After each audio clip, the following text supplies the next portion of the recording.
믿기 힘든 일이 벌어졌습니다. 영국 케임브리지 대학의 저명한 교수가 자신의 20년 학문을 전부 뒤엎는 발표를 해 학계가 발칵 뒤집혔습니다. 러시아 국경 근처 작은 마을에서 우연히 마주한 광경에 그는 말을 잇지 못했다고 합니다. 한국과 수천 킬로미터 떨어진 곳에서 발견한 충격적 증거들. 그들의 음식, 언어, 명절, 심지어 유전자까지 너무나 닮아 있었습니다. 대체 이런 미스터리한 연결고리는 어디서 시작된 걸까요? 더 놀라운 건 그들이 소중히 간직해온 2000년 된 비밀 문서에 적힌 내용입니다. 이 발견이 알려지자 중국 학계는 격렬히 반발했지만 세계 각국에선 믿기 힘든 반응이 이어졌습니다. 한국의 진짜 형제를 찾아 떠난 영국 교수의 충격적 모험 지금 시작합니다. 안녕하세요. 여러분, 우리 감동의 DJ 김우리입니다. 여러분의 구독, 좋아, 요 알림 설정과 함께 오늘 사연 시작하겠습니다. 저는 제이슨 윌리엄스입니다. 영국 케임브리지 대학교에서 문화인류학을 가르치는 교수죠. 동아시아 문화가 제 전공인데 솔직히 말하자면 저는 항상 한국이 중국에서 파생된 작은 문화권이라 생각했습니다. 대학 강의에서도 그렇게 가르쳤어요. 그런데 우연한 여행이 제 인생과 학문적 견해를 완전히 뒤바꿔 놓았습니다. 그 놀라운 이야기를 들려드릴게요. 제 아내 사라는 같은 대학에서 생물학자로 일하고 있어요. 사라는 항상 제가 너무 책에만 파묻혀 산다고 핀잔을 줍니다. 맞는 말이죠. 커피 한 잔을 놓고도 논문을 쓰는 제 모습이 꽤 우스워 보일 테니까요. 최근 중국의 경제적 발전과 패권주의에 깊은 인상을 받아 한족이 동북아시아의 중심이라는 주제로 연구를 진행해 왔어요. 이번 아시아 여행은 그 연구를 더 깊이 할 기회라고 생각했습니다. 물론 사라에게는 진짜 휴가라고 약속했지만요. 짐을 꾸리던 날 사라가 눈썹을 치켜 올리며 물었어요. 제이슨, 이번에는 진짜 휴가야? 노트북 없이? 웃으며 고개를 끄덕였지만 몰래 작은 연구 노트는 챙겼습니다. 인류학자의 습관이란 어쩔 수 없네요. 베이징 공항에 내리자마자 느낀 건 엄청난 인파와 활기였어요. 자금성 관람 중에 어떤 중국인 가이드가 단체에게 설명하는 소리가 들렸습니다. 중국은 동아시아 문명의 중심지로 한국과 일본 모두 우리의 문화를 배웠습니다. 그 말에 고개를 끄덕였죠. 제 생각과 같았으니까요. 점심으로 북경오리를 먹던 중 옆 테이블에 앉은 한국인 가족이 눈에 들어왔어요. 영어로 메뉴를 해석하려고 애쓰는 그들을 도와주었습니다. 김민수 씨와 그의 아내 박지연 씨, 그리고 딸 김하은 양이었죠. 대화 중에 제가 동아시아 문화를 연구한다고 하자 하은 양이 갑자기 진지한 표정으로 물었습니다. 그럼 한국이 중국의 영향만 받았다고 생각하세요? 그 질문에 당황했어요. 대학에서는 학생들이 그렇게 직접적으로 도전하지 않거든요. 역사적으로 봤을 때 그렇죠. 제가 조심스럽게 대답했어요. 하은 양은 고개를 저었습니다. 교수님, 한번 한국에 와보세요. 우리가 얼마나 다른지 직접 보시면 생각이 바뀔 거예요. 그 자신감 넘치는 표정이 인상적이었어요. 사라는 이 대화를 재미있게 지켜보다가 제게 속삭였습니다. 당신 논문에 반론을 제기하는 대학생이네요. 창피했지만 동시에 호기심도 생겼어요. 어쩌면 제가 너무 책과 기존 학설에만 의존하고 있는 건 아닐까 하는 생각이 들었죠. 다음 날 영국 동료에게서 흥미로운 전화가 왔습니다. 한국의 청동기 문화가 북방에서 내려왔다는 증거가 발견되었다는 거예요. 그동안 한국 문화의 중국 기원설에 너무 집중한 나머지 다른 가능성을 간과했던 건 아닐까 하는 의문이 들기 시작했습니다. 내몽골로 여행을 이어가던 중 예상치 못한 상황에 처했어요. 렌트카 타이어가 펑크난 거죠. 다행히 지나가던 몽골인 가족이 도와주었고 그들의 게르에서 하룻밤을 묵게 되었습니다. 이 가족의 할머니는 90세가 넘었는데도 총명했습니다. 그녀는 무언가를 열심히 말하더니 손자가 번역해 주었어요. 할머니께서 당신들이 러시아 국경 근처의 부랴트족을 방문해야 한다고 하십니다. 우리와 친족이지만 그들은 더 오래된 전통을 간직하고 있대요. 특히 할머니는 부랴트족과 한국인들 사이에 오래된 연결고리가 있다고 믿으세요. 그 마지막 말에 저는 깜짝 놀랐어요. 다시 한번 한국과 북방 민족의 연관성이 언급된 것이죠. 이상하게도 그 말에 강한 끌림을 느꼈습니다. 사라와 눈이 마주쳤고 그녀도 호기심을 느끼는 것 같았어요. 다음 날 아침 우리는 여행 계획을 급히 변경했습니다. 부랴트족을 만나러 가기로 한 거죠. 그때까지만 해도 이 결정이 제 인생을 완전히 바꿔놓을 줄은 몰랐습니다. 가끔은 우연히 우리 삶의 방향을 바꾸기도 하니까요. 마침내 부랴트 마을에 도착했을 때는 이미 해가 지고 있었어요. 마을 입구에 형형색색의 깃발이 바람에 나부꼈습니다. 첫인상은 놀라움이었죠. 왠지 모르게 친숙한 느낌이 들었어요. 마치 전에 와본 적이 있는 것처럼. 그 느낌이 등골을 오싹하게 했습니다. 이거 뭔가 이상한데. 제가 중얼거렸어요. 우리를 맞이한 마을 장로 미하일은 놀랍게도 영어를 조금 할 줄 알았어요. 저녁 식사 시간 미하일의 아내 아나가 음식을 가져왔는데 그 순간 제 입이 떡 벌어졌어요. 그릇에 담긴 음식이 한국의 비빔밥과 너무나 닮아 있었거든요. 이게 무슨 요리인가요? 사라가 호기심에 물었어요. 우리는 이것을 홀리목이라고 부릅니다. 오래된 전통 음식이죠. 아나가 대답했어요. 식사 후 미하일이 오래된 가족 앨범을 보여주었어요. 놀랍게도 그의 먼 친척 중 일부는 한국으로 이주했다고 합니다. 한국인들과 우리는 얼굴이 비슷해요. 같은 뿌리를 가진 민족이니까요. 미하일이 설명했습니다. 그 말이 제 머릿속에 계속 맴돌았어요. 정말 그럴까? 한국인과 부랴트족이 같은 뿌리를 가진 민족이라고? 그동안 제가 믿어온 학설과는 완전히 다른 이야기였습니다. 다음 날 아침 일어나자마자 창밖을 봤는데 미하일의 아들 니콜라이가 마당에서 무언가를 하고 있었어요. 가까이 가보니 작은 연을 만들고 있었죠. 그 모양이 한국의 전통 연과 똑같았습니다. 할아버지가 가르쳐 주셨어요. 우리는 매년 설날에 연을 날려요. 니콜라이가 자랑스럽게 말했습니다. 설날이라고 했어? 깜짝 놀랐어요. 네, 새해 첫날이요. 큰 잔치를 열고 조상님께 절도해요. 그 순간 정말 혼란스러웠습니다. 이건 완전히 한국의 설날 풍습이잖아요.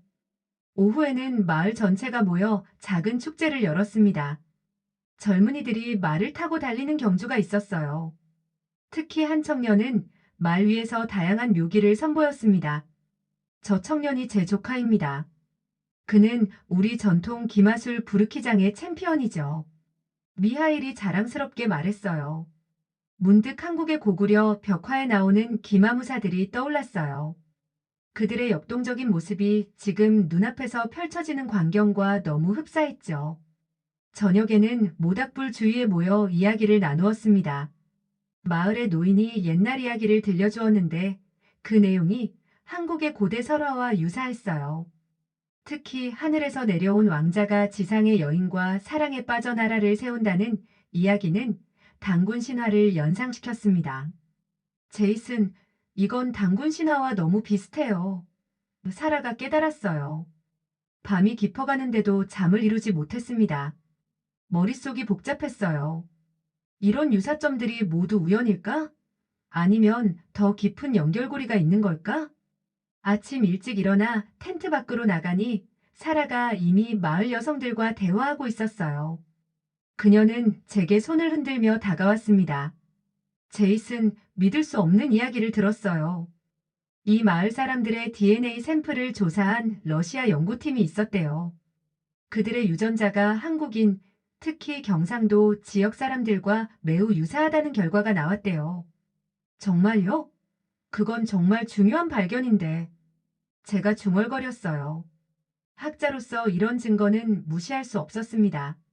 아침 식사 테이블에서 미하일의 딸 소냐가 저희에게 종이를 건넸어요. 그것은 한글로 뭔가가 쓰여 있었습니다. 우리 이름을 한국어로 쓴 거예요. 저는 한국 드라마를 많이 봐요. 우리말이랑 비슷한 단어가 많아서 한국어 배우기가 쉬워요. 소냐는 더 설명했습니다. 예를 들어, 우리말로 나무는 나무시라고 해요. 비슷하죠? 불은 불라고 하고요. 정말 놀라웠어요. 언어학적 유사성은 결코 우연이 아닙니다. 이건 분명 오래된 역사적 연결고리가 있다는 증거였죠. 사라, 당신 생각엔 이게 다 우연일까요? 제가 물었어요. 사라는 단호하게 고개를 저었습니다. 과학자로서 말하자면 이렇게 많은 유사점은 우연이 아니에요. 이건 공통조상의 증거죠. 미하일이 우리를 마을의 작은 박물관으로 안내했어요.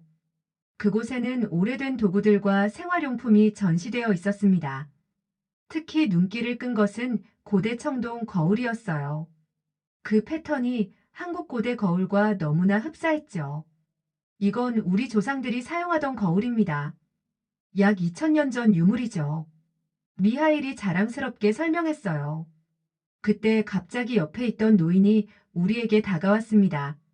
미하일이 소개했어요. 이분은 우리 마을의 최고령자이신 바드마 할아버지예요. 젊었을 때 북한에서 온 방문단을 만난 적이 있대요. 바드마 할아버지는 떨리는 손으로 오래된 사진 한 장을 꺼내셨어요. 1960년대로 보이는 흑백 사진이었습니다. 북한 대표단과 부랴트족 사람들이 함께 찍은 사진이었죠. 눈을 가늘게 뜨고 자세히 보니 정말 닮아 보였습니다. 우리는 같은 민족의 형제들입니다. 미하일이 바드마 할아버지의 말을 번역해 주었어요. 점심 식사 후 사라는 마을 여성들과 함께 전통 의상을 입어보았어요. 그들은 사라에게 화려한 장신구와 모자를 씌워주었죠. 그녀는 너무 기뻐 보였고 저도 사진을 열심히 찍었습니다. 제이슨, 이 장신구들 좀 봐요. 이건 완전히 한국의 전통 놀이개랑 같아요. 사라가 흥분해서 말했습니다. 그날 저녁 바드마 할아버지가 우리를 그의 집으로 초대했어요. 작은 방 안에는 다양한 유물들이 있었습니다. 할아버지는 조심스럽게 나무 상자를 열어 오래된 책 한 권을 꺼내셨어요. 그 책은 가죽으로 묶여 있었고 페이지는 누런색으로 변해 있었습니다. 이건 우리 조상들의 이동 경로를 기록한 책입니다. 미하일이 번역해 주었어요. 여기에 고려라는 이름이 등장해요. 우리 조상 중 일부가 남쪽으로 이동해 그곳에 정착했다고 해요. 심장이 빠르게 뛰었습니다. 고려는 한국의 옛 이름이었죠. 그 책을 보는 순간 제 학문적 신념이 완전히 흔들렸어요. 만약 한국이 중국에서 파생된 것이 아니라 북방 민족에서 유래했다면 내가 지금까지 연구해온 것들은 모두 잘못된 전제에서 시작된 걸까? 머릿속이 복잡해졌습니다. 사라는 제 표정을 보고 미소 지었습니다. 제이슨, 이제 당신의 연구를 완전히 뒤집을 때가 된 것 같네요. 그날 밤 유르트에 누워 천장의 별이 보이는 창을 통해 밤하늘을 바라보며 생각했어요. 지금까지 제가 알고 있던 역사와 완전히 다른 세계가 눈앞에 펼쳐지고 있었습니다. 그리고 이상하게도 이 새로운 관점이 더 맞는 것 같은 느낌이 들었죠. 마치 퍼즐 조각이 제자리를 찾아가는 느낌이었습니다. 다음 날 아침 마을 전체가 분주했어요. 미하일이 설명하길 오늘은 마을의 전통 축제 수르알반이라고 합니다. 이 축제에서 놀라운 것들을 더 목격했습니다. 여성들이 만드는 부진이라는 음식은 한국의 떡과 놀랍도록 유사했고 씨름 대회인 바르힌 분배는 한국 씨름과 규칙이 약간 달랐지만 정신은 동일했어요. 축제 중에 저까지 씨름에 참가하게 되었는데 당연히 금방 패배했습니다.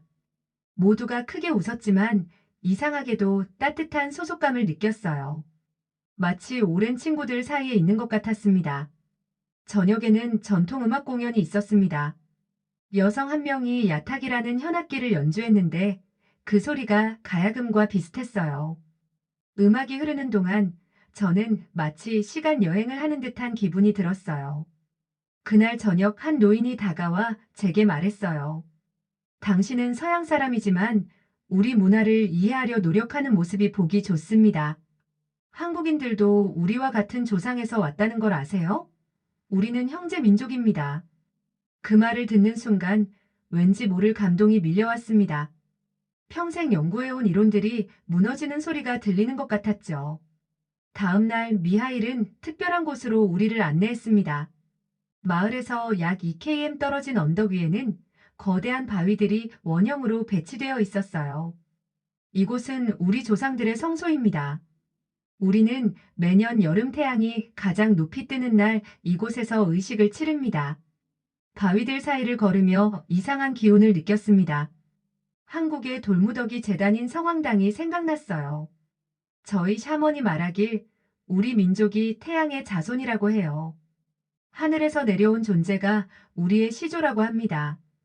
그 말을 듣는 순간 제 머릿속에 번개가 쳤습니다. 한국의 단군 신화가 떠올랐어요.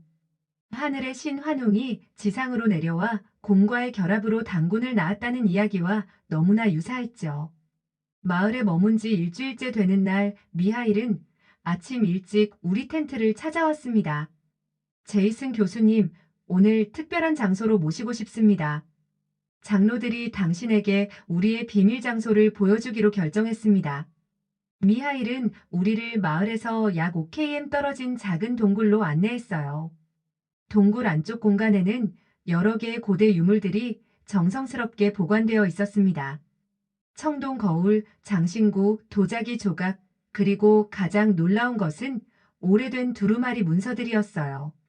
미하일이 그 내용을 간략히 설명해 주었습니다. 이건 우리 조상들의 이동 경로를 기록한 문서입니다. 약 2000년 전 우리 민족이 현재 한반도 지역으로 이주한 기록이 있어요. 그들은 동쪽의 형제들이라고 불렸죠. 동굴 벽화는 말을 탄 전사들이 남쪽으로 이동하는 모습을 묘사하고 있었습니다. 그들의 복장과 무기가 한국 고대 고구려 무사들의 모습과 거의 일치했어요. 동굴에서 나온 후 저는 깊은 생각에 잠겼습니다. 지금까지의 발견들이 모두 하나로 연결되는 듯 했어요. 부랴트족과 고대 한국 민족 사이의 연관성은 단순한 추측이 아니라 역사적 사실일 가능성이 높았습니다. 그날 저녁 마을 사람들은 우리를 위한 작별 파티를 준비해 주었습니다. 미하일이 제게 다가와 작은 상자를 건넸어요. 이건 우리 마을의 선물입니다. 당신의 연구에 도움이 되길 바랍니다. 상자 안에는 작은 청동 장신구와 부랴트족의 역사를 담은 책, 그리고 그들의 전통 문양이 새겨진 천이 들어있었습니다. 감동적인 선물이었어요. 눈시울이 뜨거워졌습니다. 정말 감사합니다. 이 발견들을 세상에 알리고 우리의 공통된 역사를 밝히는데 최선을 다하겠습니다. 영국으로 돌아온 지 6개월이 지났습니다. 제 연구실 벽에는 부랴트족 마을에서 찍은 사진들과 수집한 자료들이 가득합니다. 케임브리지 대학의 동료들은 처음에 제 발견에 회의적이었지만 점차 증거들을 인정하기 시작했어요. 처음에는 제이슨, 너 휴가 다녀오더니 완전히 달라졌네라며 농담했지만 증거를 보여주자 그들도 심각하게 받아들이기 시작했죠. 한국의 서울대학교와 공동 연구 프로젝트를 시작했습니다. 한국의 고고학자들과 유전학자들이 부랴트족과 한국인 사이의 연관성을 더 깊이 연구하기로 했어요. 첫 번째 연구 결과는 매우 고무적이었습니다. DNA 분석 결과 부랴트족과 한국인 사이에 유전적 유사성이 확인되었어요. 오늘 아침 드디어 제 새 책의 최종 원고를 출판사에 보냈습니다. 한국의 북방 기원 새로운 증거와 이론이라는 제목의 이 책은 제 학문적 여정의 결실이자 전통적인 동아시아 문화 이론에 대한 도전이었어요. 오후에 한국에서 온 이메일 하나가 제 관심을 끌었습니다. 서울대학교에서 초청 강연을 요청하는 내용이었어요. 그들은 제 연구에 큰 관심을 보이며 한 달 동안 방문 교수로 와달라고 했습니다. 사라에게 이 소식을 전하자 그녀가 환하게 웃었어요. 제이슨, 한국에 가면 베이징에서 만났던 그 한국 가족, 김민수 씨네 가족도 만나볼 수 있겠네요. 맞아요. 제가 대답했습니다. 그들에게 연락해봐야겠어요. 특히 하은 양에게는 제 연구 결과를 꼭 보여주고 싶어요.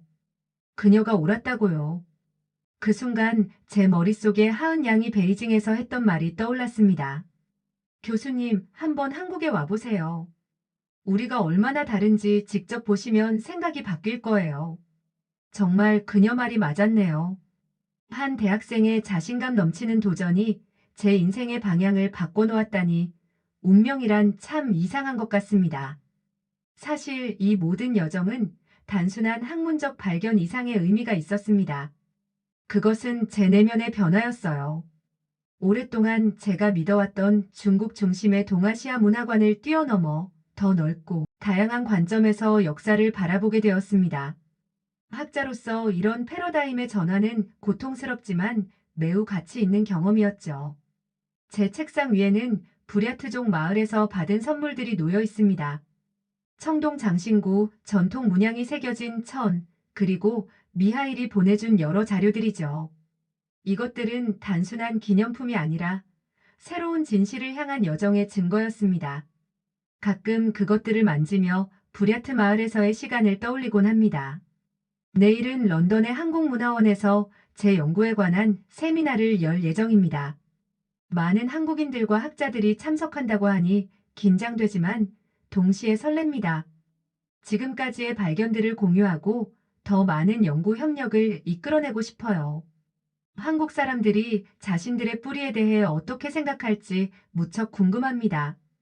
가끔은 부랴트족 마을에서의 시간이 그립습니다. 밤하늘의 별들 모닥불 주위에 모여 이야기를 나누던 시간들, 그리고 그곳에서 느꼈던 이상한 친밀감과 소속감이요. 언젠가 다시 그곳을 방문하고 싶습니다. 더 많은 이야기를 듣고 더 깊은 연결고리를 찾기 위해서요. 제 연구는 아직 진행 중입니다. 앞으로도 많은 질문과 도전이 있겠지만 이제 저는 한국과 북방, 민족들 사이의 연관성을 밝히는데 제 학문적 여정을 바치기로 결심했어요. 그것은 단순한 역사적 사실을 넘어 인류의 이동과 문화 형성에 관한 더 큰 이야기의 일부라고 생각합니다. 어쩌면 이것은 기존 동아시아 역사관을 완전히 새롭게 쓰는 계기가 될지도 모르겠습니다. 부랴트족 마을에서의 경험은 제 인생을 영원히 바꿔놓았습니다. 그리고 이제 저는 그 변화를 세상과 나누기 위한 새로운 여정을 시작하고 있습니다. 한국의 뿌리와 정체성에 대한 새로운 이해를 통해 동아시아 역사의 다양성과 복잡성을 더 깊이 인식하게 된 것이죠. 가끔은 이 모든 일이 꿈만 같습니다. 만약 그때 베이징에서 김민수 가족을 만나지 않았다면, 만약 내몽골에서 렌트카 타이어가 펑크나지 않았다면, 만약 그 몽골 할머니가 부랴트족을 방문하라고 권하지 않았다면, 제 인생은 어떻게 달라졌을까요? 운명이란 참 신비로운 것 같습니다. 학자로서 제가 한 가지 깨달은 것이 있다면 고정관념을 버리고 눈앞에 펼쳐진 증거를 받아들이는 용기의 중요성입니다. 진실은 종종 우리가 믿고 싶은 것과 다를 수 있지만 그것을 추구하는 것이 학문의 본질이자 매력이라고 생각합니다. 서울 방문을 앞두고 저는 가끔 김하은 양과의 만남을 상상합니다. 그녀에게 제 연구 결과를 보여주고 당신이 옳았어요 라고 말하는 순간을요. 아마 그녀는 환하게 웃으며 제가 말했잖아요 라고 할지도 모릅니다. 이제 곧 한국으로 떠날 준비를 해야겠네요. 새로운 발견과 만남이 기다리고 있을 테니까요. 제이슨 윌리엄스의 학문적 모험은 계속됩니다. 그리고 이 여정에서 만나게 될 새로운 진실들이 무척이나 기대됩니다. 오늘 이야기 어떠셨나요? 제이슨 교수님의 용기 있는 연구에 박수를 보냅니다. 기존의 틀을 깨고 진실을 추구하는 학자의 모습은 우리에게 큰 영감을 줍니다. 한국의 뿌리를 찾아가는 이 여정이 더 많은 연구자들에게 이어지길 바랍니다. 우리의 정체성을 재발견하는 일, 그것이야말로 진정한 문화적 자부심의 시작이 아닐까요? 앞으로도 더 많은 발견과 통찰을 기대합니다. 우리 감동 채널이 더 많은 감동적인 이야기를 담아갈 수 있도록 구독과 좋아요 버튼을 꼭 눌러주시고 여러분의 소중한 의견을 댓글로 남겨주세요. 여러분의 댓글 하나하나가 저에게 큰 힘이 되며 함께 나누는 이야기가 더욱 풍성해질 수 있습니다. 오늘도 여러분의 가정에 행복과 따뜻한 순간이 가득하길 바랍니다. 긴 영상 끝까지 시청해주셔서 정말 감사합니다. 내일은 더 흥미롭고 감동적인 이야기로 찾아뵙겠습니다. 오늘도 행복하세요.